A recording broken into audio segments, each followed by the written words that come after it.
ധനം online personal finance സെഗ്മെന്റിലേക്ക് സ്വാഗതം.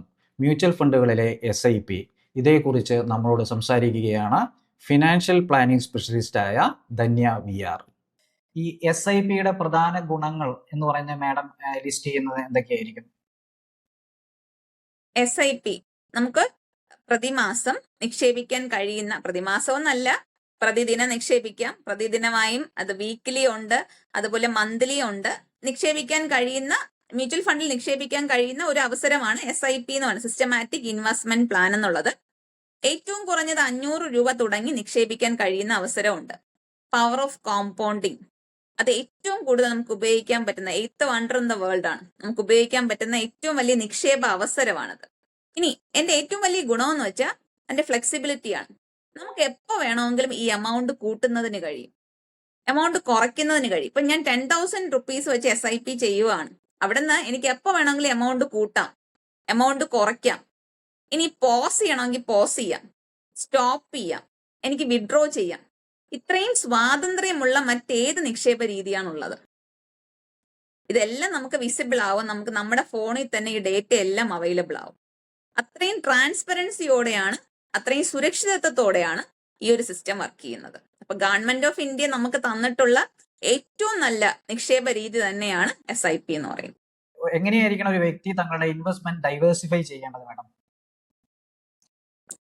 Investment ഡൈവേഴ്സിഫിക്കേഷനിൽ ഇപ്പോ അത് നമ്മളിപ്പോ Don puttu all eggs in one basket എന്ന് പറയുമ്പോൾ അതിന്റെ ഒരു ഡെഫിനേഷൻ പോകുന്നത് കുറച്ച് മ്യൂച്വൽ ഫണ്ടിലും കുറച്ച് റിയൽ എസ്റ്റേറ്റിലും കുറച്ച് ഗോൾഡ്, ഫിസിക്കൽ ഗോൾഡ്, ആ രീതിയിലാണ് പൊതുവെ നമ്മൾ സംസാരിച്ചു വരുന്നത്. പക്ഷേ ഈ മ്യൂച്വൽ ഫണ്ട്സ് എന്നുള്ള ആ ഒരു വലിയ സെഗ്മെന്റിനകത്ത് തന്നെ നമുക്ക് എല്ലാത്തരം ഡൈവേഴ്സിഫിക്കേഷനുള്ള പോസിബിലിറ്റി ഉണ്ട്. ഇപ്പൊ നമുക്ക് അവിടെ ഗോൾഡ് വാങ്ങിക്കണമെങ്കിൽ ഗോൾഡ് വാങ്ങിക്കാം, റിയൽ എസ്റ്റേറ്റ് വാങ്ങിക്കണമെങ്കിൽ റിയൽ എസ്റ്റേറ്റ് വാങ്ങിക്കാം. അതുപോലെ തന്നെ ഇൻഫ്രാസ്ട്രക്ചറിൽ ഇൻവെസ്റ്റ് ചെയ്യണമെങ്കിൽ നമുക്ക് ഈ റോഡിലും റെയിലിലും അതുപോലെ തന്നെ ടോളിലും ഒക്കെ ഇൻവെസ്റ്റ് ചെയ്യണമെങ്കിലൊക്കെ ഉള്ള ഓപ്ഷൻ നമുക്ക് അവിടെ ഉണ്ട്. അതുപോലെ ഇക്വിറ്റി ഉണ്ട്, ബോണ്ട് ഉണ്ട്. ഇതെല്ലാം വാങ്ങിക്കാനുള്ള അവസരം ഇന്ന് നമുക്ക് മ്യൂച്വൽ ഫണ്ട്സ് തരുന്നുണ്ട്. നമ്മൾ ഈ ഇൻവെസ്റ്റ് ചെയ്യുന്ന ചെറിയ എമൗണ്ട് ആയാലും 500 റുപ്പീസ് ആയാൽ കൂടെയും നമുക്ക് ഇത്തരത്തിലുള്ള എല്ലാ ഓപ്ഷൻസും വാങ്ങിക്കാനുള്ള അവസരമുണ്ട്.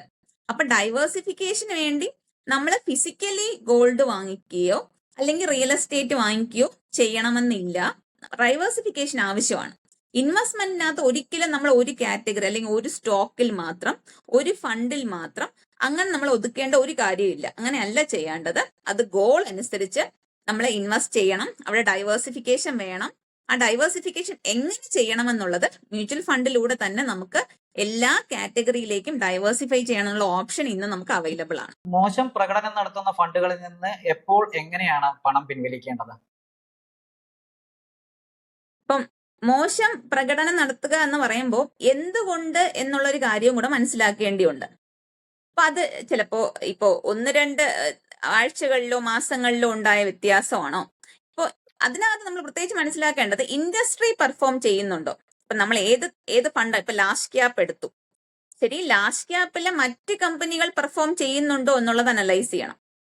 ഇപ്പൊ ലാസ്റ്റ് ക്യാപ്പ് ഇൻഡസ്ട്രിയിലെ പെർഫോം ചെയ്യാത്തപ്പോ എന്റെ ഫണ്ടും പെർഫോം ചെയ്യില്ല. അതൊരു സാധാരണമായ കാര്യമാണ്. അപ്പൊ അത് ഇൻഡസ്ട്രിയിൽ അത്തരത്തിലൊരു മാറ്റം ഉള്ളത് കൊണ്ടാണെന്ന് മനസ്സിലാക്കുക, എന്റെ ഫണ്ടിന്റെ ഒരു മാറ്റമല്ല. ഇനി സാഹചര്യം തിരിച്ചാണെങ്കിൽ, അതായത് ഇൻഡസ്ട്രി പെർഫോം ചെയ്യുന്നുണ്ട് പക്ഷേ എന്റെ ഫണ്ട് മാത്രം പെർഫോം ചെയ്യുന്നില്ല, അങ്ങനെയാണെങ്കിൽ അതിന്റെ ഒരു കാരണം അറിയേണ്ടിയുണ്ട്.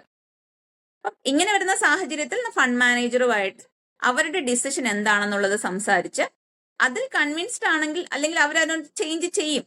ഒരു ഫണ്ടും ഒരിക്കലും മോശം പ്രകടനം വരണമെന്ന് പറഞ്ഞ് ഒരു ഫണ്ട് മാനേജറും വെക്കില്ല. ഏതെങ്കിലും ഒരു ഫണ്ട് സെലക്ഷൻ, ഒരു സ്റ്റോക്ക് സെലക്ഷനിൽ ബുദ്ധിമുട്ടായിരിക്കാം. അപ്പൊ അത് റിവൈസ് ചെയ്യും. ആ റിവൈസ് ചെയ്ത് തിരിച്ചു വരേണ്ട ഒരു സമയമാണ് നമ്മൾ കൊടുക്കേണ്ടത്. ഇനി അതല്ല, അത് കണ്ടിന്യൂസ് ആയിട്ട് താഴോട്ട് തന്നെ വന്നുകൊണ്ടിരിക്കുകയാണെങ്കിൽ, ആ ഒരു ഇൻഡസ്ട്രിയിൽ ഈ ഫണ്ട് മാത്രം പെർഫോം ചെയ്യുന്നില്ല എങ്കിൽ അവരുടെ ചേഞ്ച് പ്രോസസ്സും കറക്റ്റ് ആയിട്ടില്ലെങ്കിൽ ഫണ്ട് മാറ്റാം. അടിയന്തര ആവശ്യങ്ങൾക്കായി എത്ര തുക ലിക്വിഡ് ഫണ്ടുകളിൽ നമ്മൾ സൂക്ഷിക്കേണ്ടതുണ്ട്? അതായത് ഇപ്പൊ ഇമ്മീഡിയറ്റ് ആയിട്ടുള്ള ആവശ്യങ്ങൾക്കുണ്ട്, അങ്ങനെയുള്ള ആവശ്യങ്ങൾക്കായിട്ട് എത്ര തുകയായിരിക്കണം നമ്മൾ ലിക്വിഡ് ഫണ്ടുകളിൽ സൂക്ഷിക്കേണ്ടത്? ഓക്കെ, ഇമ്പോർട്ടന്റ് ആയിട്ടുള്ള ക്വസ്റ്റ്യൻ തന്നെയാണ്.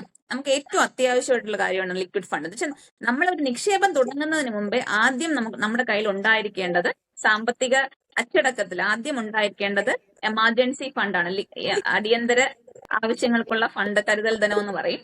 അപ്പം ഒരു വ്യക്തിയെ സംബന്ധിച്ച് അവരുടെ മാസ വരുമാനം അതിന്റെ 6 ഇരട്ടി കുറഞ്ഞതുണ്ടായിരിക്കണമെന്ന്. 6 ടൈംസ് എങ്കിലും കുറഞ്ഞതുണ്ടായിരിക്കണം. പക്ഷെ ഈ കോവിഡ് കാലഘട്ടത്തിൽ വന്നൊരു മാറ്റം എന്ന് പറയുന്നത് 24 മന്ത്സിന്റെ എങ്കിലും കരുതിയിരിക്കണമെന്നൊക്കെയാണ് പിന്നീടുള്ള ഒരു ഡേറ്റ എല്ലാം വന്നിരുന്നത്. എങ്കിലും കുറഞ്ഞത് 6 മാസത്തെയെങ്കിലും വരുമാനം കരുതൽ ധനമായി ഉണ്ടായിരിക്കുക എന്നുള്ള ഏറ്റവും നല്ല രീതി. ലിക്വിഡ് ഫണ്ടുകളാണ് അതിന് ഏറ്റവും അനുയോജ്യം. കുട്ടികളുടെ വിദ്യാഭ്യാസം, വിവാഹം എന്നിവയ്ക്കായി നിലവിലെ ഫണ്ടുകൾ മതിയോ എന്ന് എങ്ങനെയാണ് ഒരു നിക്ഷേപകൻ വിലയിരുത്തുക? അവിടെ നമ്മളൊരു പ്ലാനിങ് ആണ് ചെയ്യേണ്ടത്. ഇപ്പൊ കുട്ടികളുടെ ഉന്നത വിദ്യാഭ്യാസം അതാണെങ്കിൽ അവരുടെ ഇന്നത്തെ പ്രായം എത്രയാണ്? അപ്പോ ഇപ്പൊ ഇന്ന് 5 വയസ്സുള്ള ഒരു കുഞ്ഞ്, ആ കുഞ്ഞിന് വേണ്ടിയാണ് നമ്മൾ ഉന്നത വിദ്യാഭ്യാസത്തിന് വേണ്ടി പ്ലാൻ ചെയ്യുന്നത്. അപ്പോൾ കുഞ്ഞിനെ സംബന്ധിച്ച് 18 വയസ്സാകുമ്പോഴാണ് ഹയർ എഡ്യൂക്കേഷന് വേണ്ടി ഫണ്ട് വേണ്ടി വരുന്നത്. അങ്ങനെ നോക്കിക്കഴിഞ്ഞാൽ ഇനിയും 13 ഇയേഴ്സ് മുന്നിലുണ്ട്. 13 വർഷങ്ങൾ കഴിയുമ്പോഴാണ് ഫണ്ട് വേണ്ടത്. അപ്പൊ അതുകൊണ്ട് തന്നെ നമുക്ക് ഇപ്പൊ അന്ന് കുഞ്ഞ് എന്താണ് പഠിക്കുന്നത്, എത്ര രൂപ ചെലവാകും, നമുക്കതിന് ആക്യുറേറ്റ് ആയിട്ട് ഒരു ഉത്തരം കൊടുക്കാൻ പറ്റില്ല. പക്ഷെ നമുക്ക് പ്രപ്പോസ് ചെയ്യാൻ പറ്റും. നമുക്ക് അതിനു വേണ്ടി ഇത്ര രൂപ വക മാറ്റാം എന്ന് ചിന്തിക്കാൻ പറ്റും ഒരു പാരന്റിനെ സംബന്ധിച്ച്. അപ്പോ ശരി, ഇപ്പൊ നമ്മൾ ചിന്തിക്കുകയാണ് 50 lakhs വേണം എന്ന് ചിന്തിച്ചാൽ 50 lakhs ഇന്നത്തെ 50 lakhs ആണ്. അപ്പൊ ഈ 50 lakhsന് ഇൻഫ്ലേഷനും കൂടെ കൺസിഡർ ചെയ്യുക. കുറഞ്ഞത് നമ്മളൊരു 7% ഇൻഫ്ലേഷൻ ഫാക്ടറൂടെ എടുത്ത് അന്ന് എത്ര രൂപ വേണ്ടി വരും എന്ന് കണ്ടെത്തണം. അതാണ് ടാർഗറ്റ്. ആ എമൗണ്ടിലേക്കാണ് എത്തിക്കേണ്ടത്. ഇന്ന് 50 lakhs എന്ന് പറയുമ്പോൾ 13 ഇയേഴ്സ് കഴിയുമ്പോൾ മേ ബി അത് 1.5 CR ആയിരിക്കും. 1.5 കോടി രൂപയോളം വേണ്ടി വന്നേക്കാം. അങ്ങനെയാണെങ്കിൽ ആ 1.5 കോടി രൂപ നമുക്ക് ഈ 13 വർഷം കൊണ്ട് എത്തിക്കുന്നതിന് എന്ത് ചെയ്യാം, അതാണ് നോക്കേണ്ടത്. അത്തരത്തിലൊരു ഗോൾ പ്ലാനിങ് ചെയ്യണം. മേ ബി ഇപ്പോ അവരുടെ കയ്യിൽ ഇപ്പൊ മന്ത്ലി ഇൻവെസ്റ്റ് ചെയ്യാൻ 10,000 rupees ആയിരിക്കും ഉണ്ടായിരിക്കുന്നത്. ശരി, 10,000 കൊണ്ട് നമുക്ക് അവിടെ എത്തണമെന്നില്ല. അപ്പൊ അങ്ങനെയാണെങ്കിൽ സ്റ്റെപ്പ് അപ്പ് SIP ചെയ്യാം. ഇയർലി ഒരു 5% കൂടെ ഹൈക്ക് കൊടുത്തിട്ടോ അത് ഏത് രീതിയാന്ന് കാൽക്കുലേറ്റ് ചെയ്ത് നമുക്ക് അവിടെ എത്തിക്കുന്നതിന് പറ്റും. അപ്പൊ ഒരു ലക്ഷ്യമുണ്ടെങ്കിലേ നമുക്ക് അതിലേക്ക് എത്തിച്ചേരാൻ പറ്റുള്ളൂ. അപ്പൊ കുട്ടികളുടെ കാര്യം പ്രത്യേകിച്ചും അവരുടെ വിദ്യാഭ്യാസ കാര്യമായാലും അവരുടെ വിവാഹത്തിന് വേണ്ടിയുള്ള ഫണ്ടുകളായാലും അത് കൃത്യമായിട്ട് പ്ലാൻ ചെയ്ത് അതിന് അനുയോജ്യമായി നിക്ഷേപിച്ച് മുന്നോട്ട് പോകുമ്പോഴാണ് കൃത്യമായിട്ട് ആ ഗോൾ അച്ചീവ് ചെയ്യാൻ പറ്റുന്നത്. വിരമിക്കൽ കാലത്തേക്ക് ഈ നിക്ഷേപ ശൈലി പര്യാപ്തമാണോ എന്ന് എങ്ങനെയാണ് ഒരു നിക്ഷേപകൻ തിരിച്ചറിയുക? അതും ഇൻഫ്ലേഷനെ കൺസിഡർ ചെയ്ത് തന്നെയാണ് ഒരു റിട്ടയർമെന്റ് പ്ലാനിങ് എന്ന പ്രോസസ്സാണ് അവിടെ ചെയ്യേണ്ടത്. അപ്പൊ റിട്ടയർമെന്റ് പ്ലാനിങ് എങ്ങനെയാണ് ചെയ്യേണ്ടതെന്ന് വെച്ചാൽ ഇന്ന് അവരുടെ ഇൻകം എത്രയാണ്?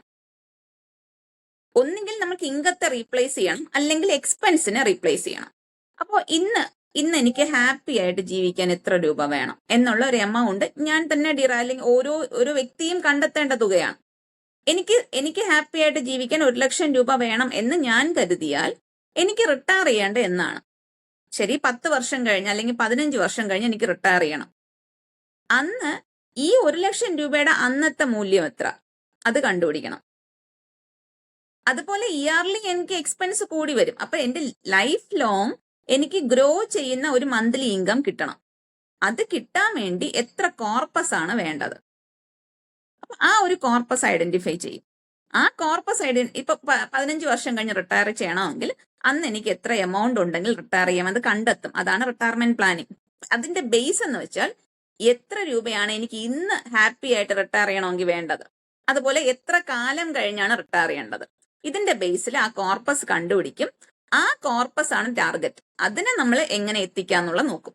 ലക്ഷ്യങ്ങൾ പൂർത്തിയാകുമ്പോൾ പണം എങ്ങനെയാണ് മാഡം സുരക്ഷിതമായി പിൻവലിക്കുക? അതിന് ഏറ്റവും അനുയോജ്യമായ രീതി എന്ന് പറയുന്നത് systematic withdrawal plan. Monthly withdrawal ആണ് ഉദ്ദേശിച്ചെങ്കിലാണ് അത്തരത്തിൽ വരുന്നത്.